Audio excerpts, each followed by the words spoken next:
Have you ever been so invisible in your own home that even your absence wouldn't leave a shadow? That was my life for 7 years. I poured myself into my marriage, Amanda was my world. But somewhere along the way, I became an afterthought. The man who paid the bills, fixed the leaky pipes, and cleaned up after dinner. While she scrolled through her phone. She didn't see me anymore, and if she did, she didn't care. I wasn't angry, at least not anymore. I realized I'd been waiting for her to notice me, waiting for her to care. But Amanda had made her choice a long time ago, and now I was making mine. Tonight, I would leave, no shouting, no slammed doors, no dramatic goodbyes. Just silence, the same silence she's been giving me for years. But before I tell you the rest of the story, click the like button and tell us where you're watching from. I still remember the night I tried to talk to Amanda about what was happening between us. It wasn't an easy decision to bring it up. For months, I'd felt the growing distance, like we were living in two separate worlds under the same roof. But that night, sitting at the edge of our bed, I realized I couldn't ignore it anymore. I turned to her, watching her face illuminated by the soft glow of her phone. I cleared my throat to get her attention. "Amanda," I began, my voice steady but heavy with the weight of what I was about to say. "Can we talk for a minute?" She didn't look up. "What is it, Nathan? I'm busy," she said, her tone sharp, almost irritated. As if I had interrupted something far more important than us. I took a deep breath, trying to keep my frustration in check. "I feel like we're drifting apart," I said. "We barely spend time together anymore. There's no connection between us, no intimacy, I miss us." Finally, she looked up, her expression blank, her phone still in her hand. "What are you talking about?" she asked, her voice devoid of any emotion. I searched her face for any sign that she cared, but there was nothing. It was like talking to a wall. "I mean, we don't talk the way we used to, we don't laugh, we don't touch. It's like I don't exist to you anymore," I said, my voice trembling slightly as I put my heart on the line. Amanda rolled her eyes. "You're overthinking things," she said, turning back to her phone. "You're always so sensitive, Nathan, everything doesn't have to be some big emotional crisis." Her words hit me like a slap in the face. Sensitive, that's what she thought of me, like I was someone too fragile to handle life. I sat there in silence for a moment, the air between us thick with unspoken words. "I'm not trying to make a big deal out of this," I said finally, my voice quieter now, almost pleading. "I just want us to be happy again, to feel like a team. Do you even want that?" Amanda sighed, putting her phone down for the first time, but not out of concern, it was annoyance. "Nathan, I have a lot on my plate right now, work, my schedule, everything. I can't deal with this clinginess." Clinginess, that word stuck in my head like a thorn. She made it sound like wanting my wife's attention was some kind of weakness. That conversation was the moment I realized I was fighting for something Amanda didn't even care about anymore. It was the moment I started thinking about leaving. It wasn't always like this. Amanda used to spend her evenings with me, watching movies, talking about her day. Or even just sitting in comfortable silence. But lately, things have changed. She started going out more, with the vague excuse that she was exploring her social life. I didn't want to be the controlling husband who questioned her every move, so I kept my thoughts to myself. But deep down, I couldn't ignore the unease that was growing inside me.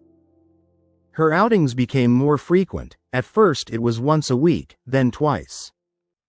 Until it felt like every other night she was slipping out the door. She'd say things like, "I'm meeting some friends from work." Or, "There's this networking event I can't miss." Each time she left, dressed in a way I hadn't seen in years.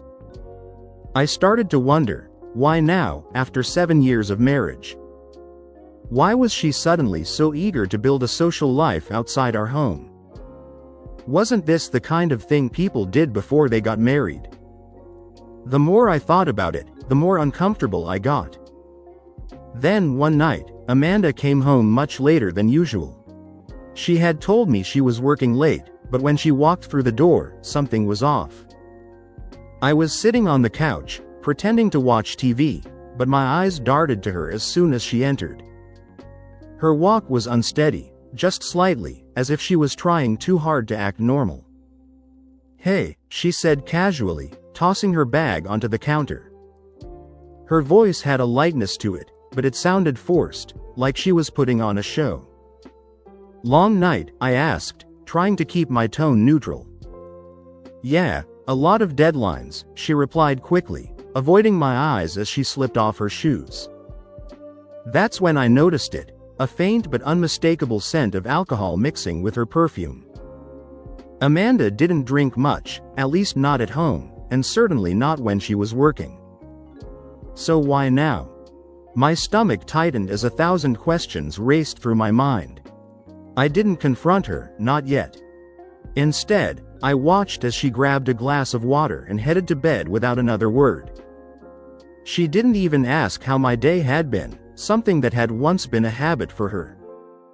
That night, I lay awake, staring at the ceiling. The following day, I convinced Amanda to go to therapy. It wasn't an easy sell. She told me it was a waste of time, but I kept pushing. I needed her to see what was happening between us, or at least acknowledge it. Deep down, I knew this might be my last chance to save us. When we finally walked into the therapy office, Amanda barely looked up from her phone. She tapped away until the very moment Dr. Monroe, our therapist, walked in. I'll admit, the office was nice, clean, and quiet, with soft lighting that felt more welcoming than our house had in months. Dr. Monroe greeted us with a warm smile, but Amanda just nodded and sat back. Her arms crossed like a defiant teenager. I was nervous, but I had hope. Maybe hearing everything in a neutral space would help us get somewhere. Dr. Monroe started with a simple question: "What do you think brought you here today?" I opened my mouth to answer, but Amanda beat me to it. "He's the one who wanted this," she said, shrugging. Her voice was casual, almost bored. "I don't know why we're here. Nathan overthinks everything." I felt my stomach tighten. Overthinking, that's what she thought this was. I wasn't lying awake at night because I liked analyzing things. I was trying to figure out how our marriage had turned into this. I took a deep breath and tried to stay calm. I wanted us to come here because I feel like we've lost something. We barely talk anymore, Amanda. I don't even feel like your husband. Just someone you live with. She didn't even look at me. That's not true, she said flatly. You're just needy. You always want to talk about feelings and all that. I'm too busy for this emotional stuff.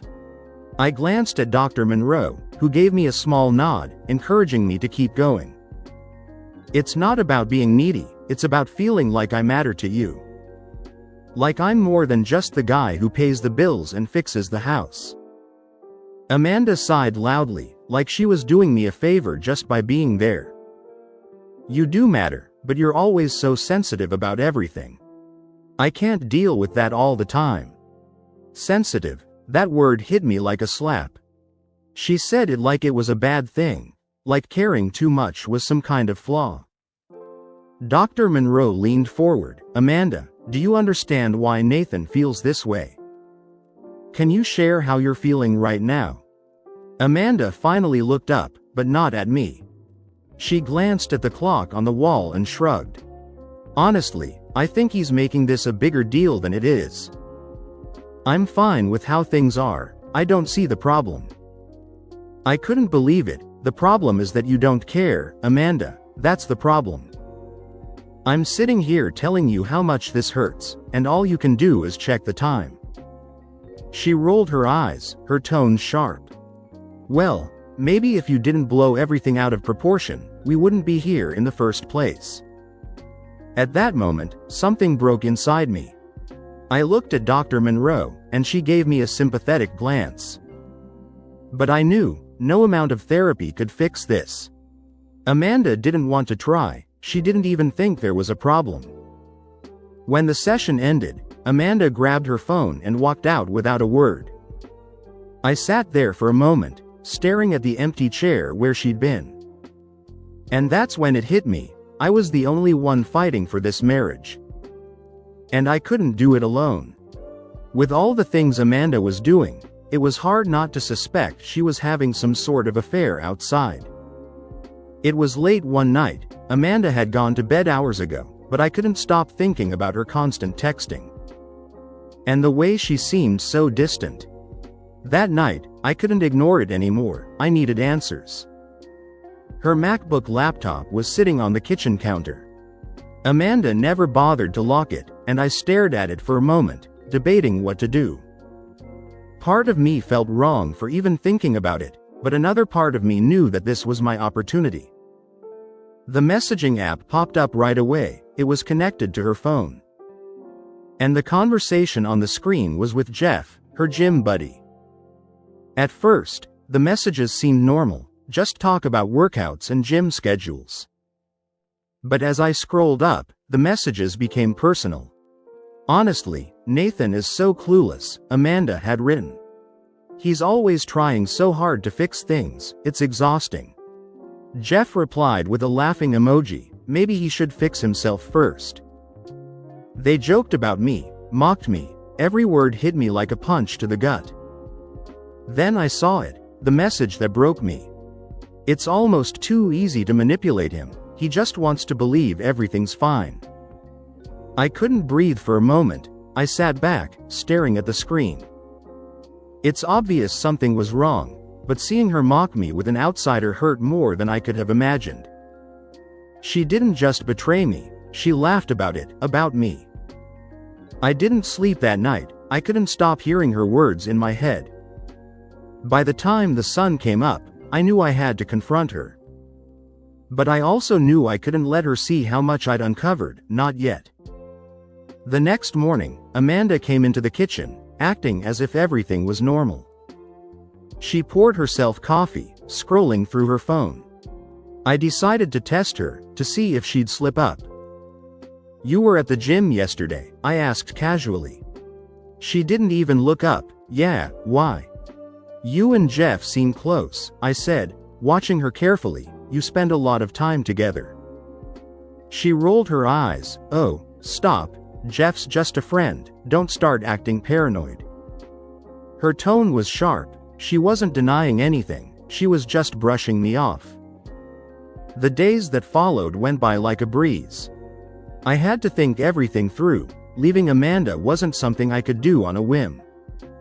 It had to be done carefully, so that I could leave without any trouble. I wanted to make sure I was free. The first thing I handled was the money. Late one night, while Amanda was out, I logged into our joint bank account. The money in there was mostly from my paycheck, and I started moving it into a new account I had opened in my name. I didn't take it all, I left just enough for small bills, so it wouldn't look suspicious at first. Amanda never checked the account, so I knew she wouldn't notice right away. Next, I called the utility companies. The electricity, water, and internet were all under my name. I told them to cancel everything a few days after I left. I could already picture Amanda sitting in the dark, wondering what happened. It felt strange, but also necessary. She had taken me for granted, and I wanted her to feel what life was like without me. I also met with a lawyer. She helped me understand my rights and made sure everything I was doing was legal. Filing for divorce wasn't easy, but it was something I needed to do. It felt like a way to finally let go of all the hurt and frustration I had been carrying. Then there was the note. Writing it was harder than I expected. In the end, I wrote something simple but clear.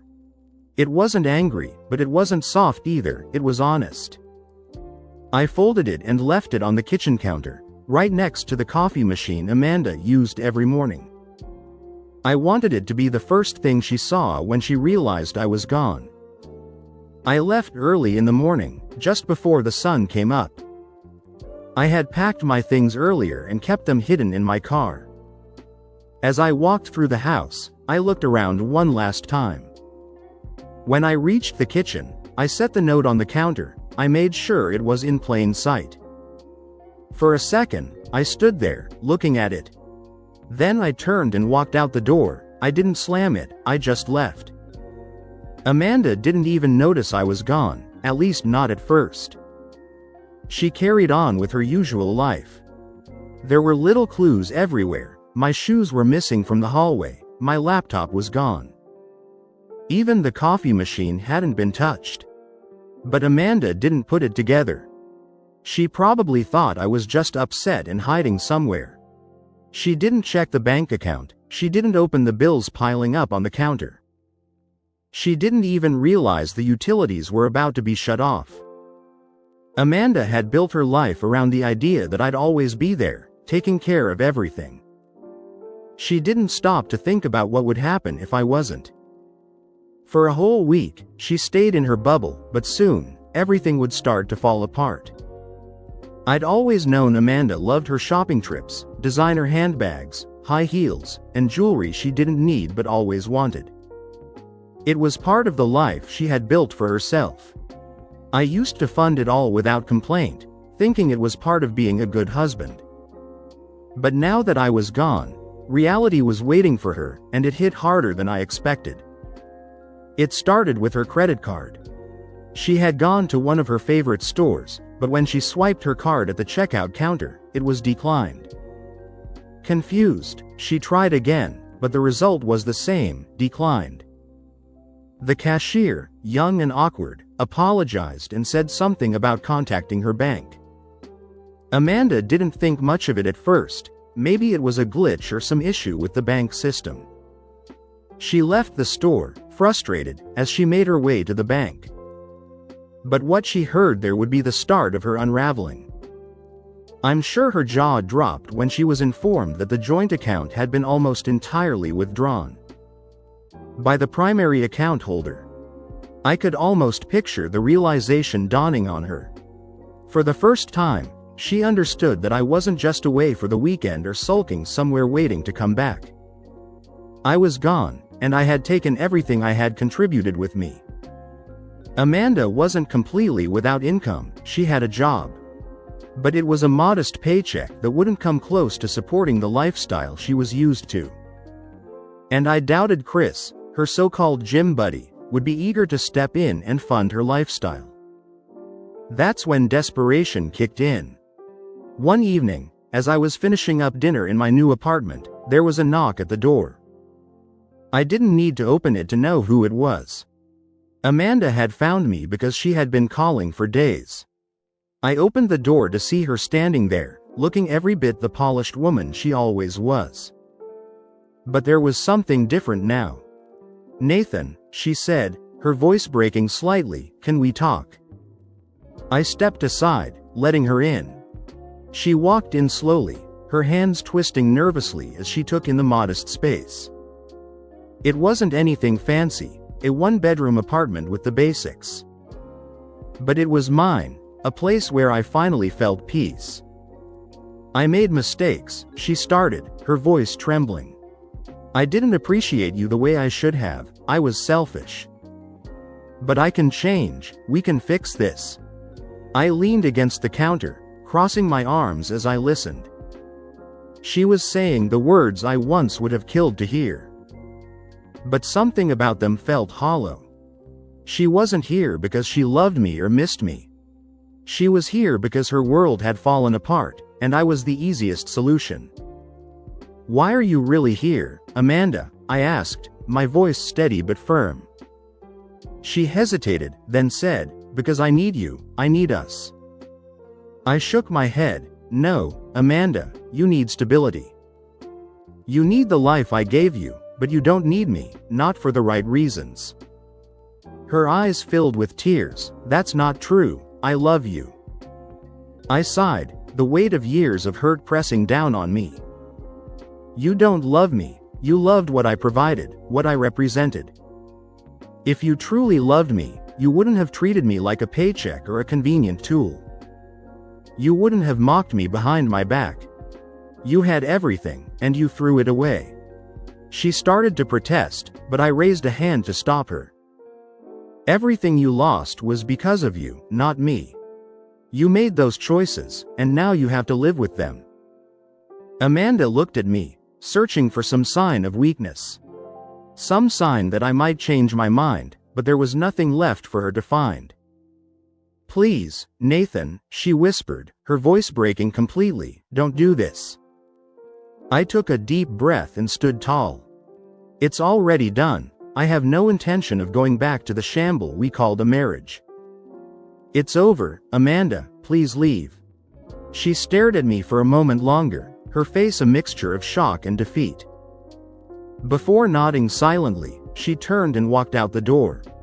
And I closed it behind her. The sound of the latch clicking felt like the final punctuation mark on a story that had dragged on far too long. It wasn't easy watching someone I once loved fall apart. But sometimes you have to let go of what's broken to find your peace. I deserved better, and for the first time in years, I was finally ready to claim it.